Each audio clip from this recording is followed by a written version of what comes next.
Pemirsa, Polda Sumatera Utara membentuk tim khusus untuk menyelidiki dugaan penembakan remaja hingga tewas yang diduga dilakukan oleh Kapolres Belawan. Polda Sumatera Utara juga menonaktifkan jabatan Kapolres Belawan untuk mempermudah proses investigasi.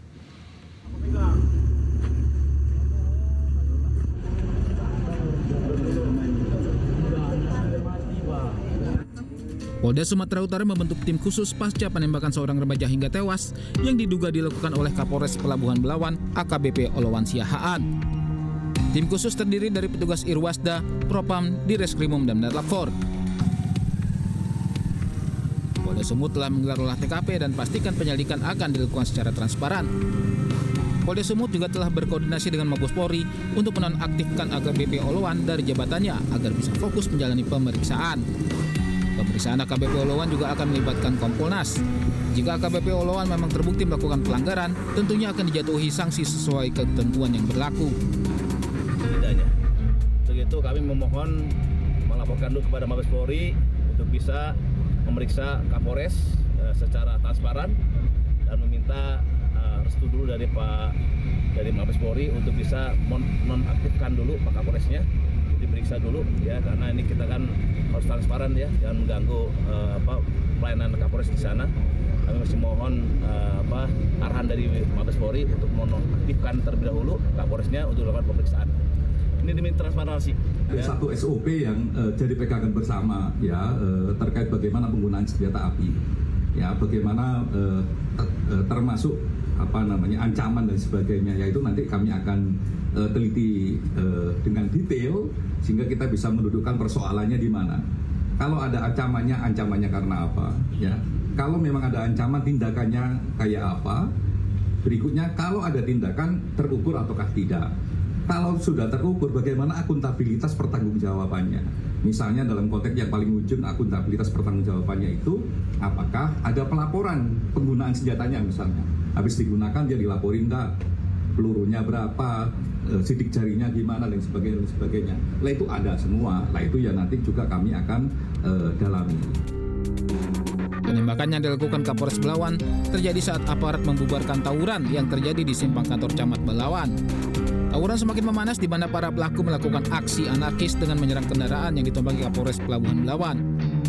Petugas pun melepaskan tembakan peringatan. Naas tembakan yang diduga dilepaskan Kapolres Belawan mengenai dua remaja pelaku tawuran, di mana salah satunya meninggal dunia.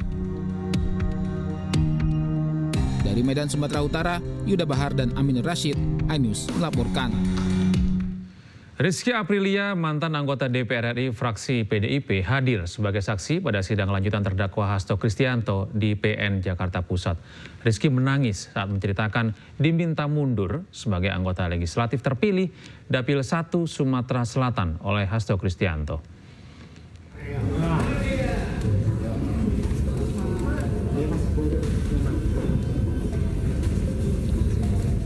Sidang lanjutan kasus dugaan suap dan perintangan penyidikan pergantian antar waktu anggota DPR RI 2019-2024 untuk Harun Masiku dengan terdakwa Sekjen PDIP Hasto Kristianto kembali digelar di Pengadilan Tindak Pidana Korupsi Jakarta Pusat.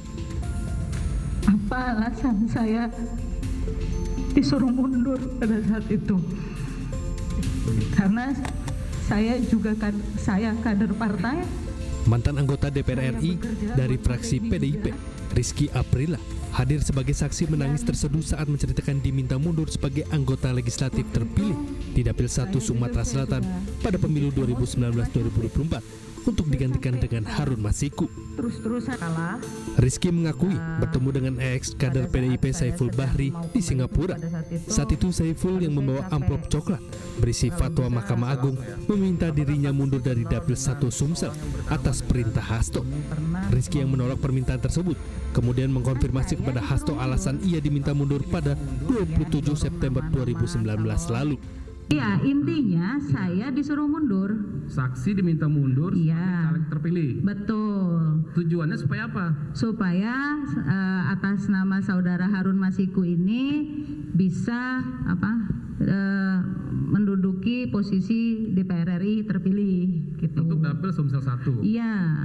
Tanyakan masalah pelantikan saya.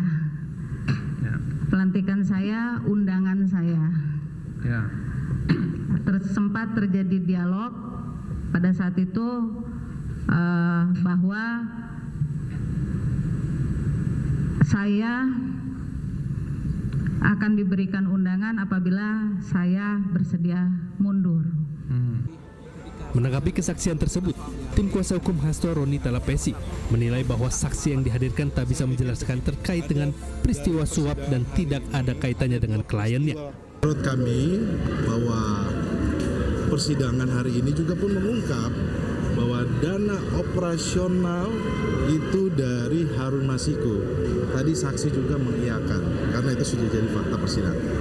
Jadi teman-teman, terkait dengan dakwaan ini adalah suap, bahwa saksi yang dihadirkan menurut kami tidak bisa menjelaskan terkait dengan peristiwa suap dan tidak ada kaitannya dengan Sekjen PD Perjuangan Mas Hasto Kristianto. Hingga saat ini, Rizky mengaku tak mengetahui dengan pasti alasan diminta mundur untuk Harun Masiku. Dari Jakarta Pusat, Rani Sanjaya, iNews melaporkan. Mohon dicatat dalam persidangan. Mahkamah Kehormatan Dewan DPR RI memutuskan anggota Komisi 10 DPR RI fraksi Gerindra Ahmad Dhani melanggar etik. Meski meminta maaf, Dhani tetap disanksi.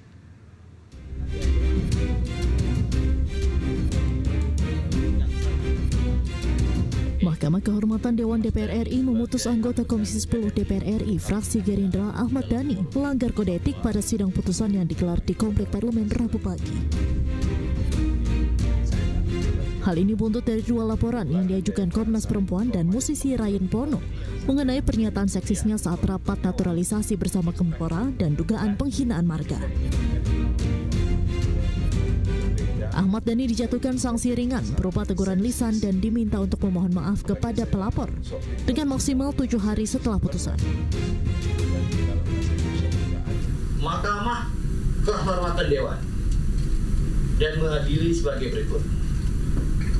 Berdasarkan pertimbangan hukum dan etika Mahkamah Kehormatan Dewan memutuskan bahwa teradu yang terhormat Ahmad Dhani Prasetyo dengan nomor anggota A119 dari fraksi Partai Gerakan Indonesia Raya telah terbukti melanggar kode etik DPR RI dan diberikan sanksi ringan.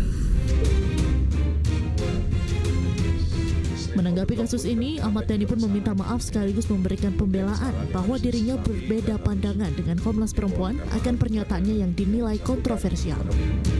Sedangkan untuk dugaan penghinaan marga, Dhani menyatakan itu adalah kesalahan slip of tongue dan murni bukan kesengajaan. Saya sebagai anggota DPR RI dari fraksi Gerindra ingin mengucapkan permintaan maaf kepada semua pihak, khususnya yang melaporkan soal hal-hal yang sudah dilaporkan.